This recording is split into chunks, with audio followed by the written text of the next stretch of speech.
Today, we will talk about how to get a car dealer license. Let's have a look at the details. Selling your old car is fairly straightforward. List it online or in a magazine and wait for a buyer.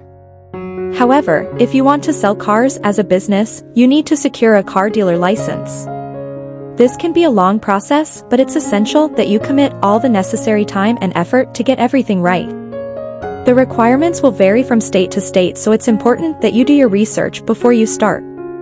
The first step is making initial inquiries. Know who requires a license. Before you begin making inquiries about obtaining a license, you need to be sure that you know precisely who needs a license to operate. If you are just selling your old car, you don't need one. But if you intend to sell cars as a business in any way, you do. Recognize the different licenses. Depending on what kind of cars you plan on selling, there are a few different types of licenses that you can apply for.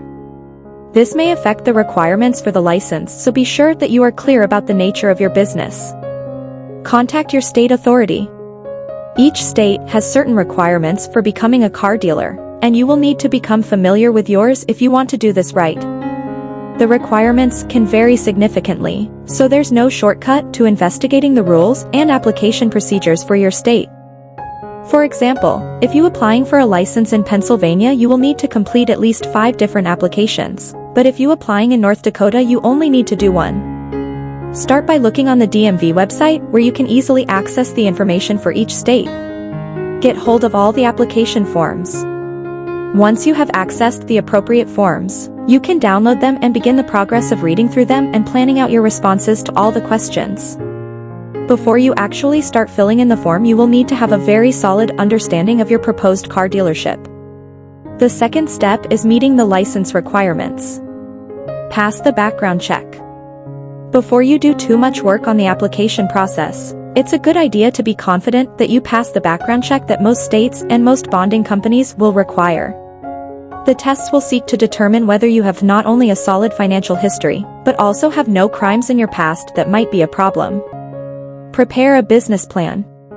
Writing up a business plan is an essential element in every business.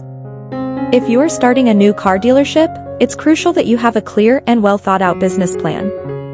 Obtain a business license. Before you can be a business of any kind, you will need to get your business license. Visit the U.S. Small Business Administration, where you access information on rules and regulations, as well as on everything from how to name your business to how to get funding. Apply for a surety bond.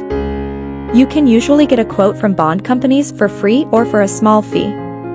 You will have to have a good credit history, and your financial paperwork must be in order to be successful. Secure your retail location. There are a number of requirements for the site itself, which will vary according to your location. But your site will need to comply with all the relevant local building codes, zoning, and land use ordinances depending on your dealership type. Complete your DBA name statement. Determine if you need to file incorporation papers. In some cases, you will be required to submit various incorporation papers together with your other application materials. The third step is submitting the application. Gather all the documentation. Complete the forms. Now wait. Once you have submitted everything, it is a waiting game. There is unfortunately no fixed amount of time it takes to process your application, and again, this is likely to vary from state to state. Thanks for watching this video. Please don't forget to like and subscribe to our channel if you like our videos.